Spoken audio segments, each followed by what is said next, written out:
Drivers caught creeping over the speed limit will face smaller fines but risk losing their licence sooner in a major shake-up of speeding penalties. Serious offenders will be hit harder on both counts, with maximum fines set to reach almost $1,000. The changes were announced ahead of Thursday's state budget, which is expected to scrap one of Labor's key election promises.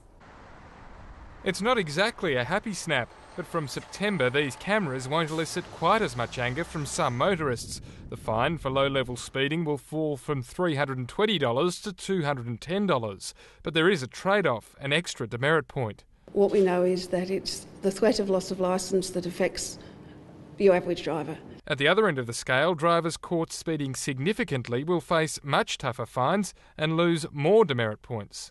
And this really better reflects the risk of serious crashes as speeding over the limit increases. The changes won't help or hinder the Treasurer as he prepares to hand down his budget on Thursday. It'll have a neutral impact on the budget, but I think as far as I'm concerned it's an important measure. And the fact that it's revenue neutral really seems to indicate that the government is putting road safety ahead of money. But if Jack Snelling is looking for more road funding, he could ask the trucking industry.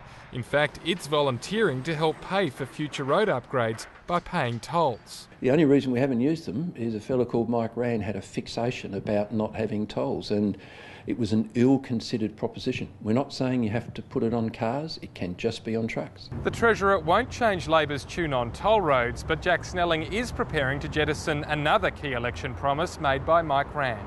3 days out from the 2010 poll, the then Premier made this commitment. We're going to completely abolish payroll tax on the wages of apprentices and trainees. But the ABC understands the tax exemption will be axed on Thursday.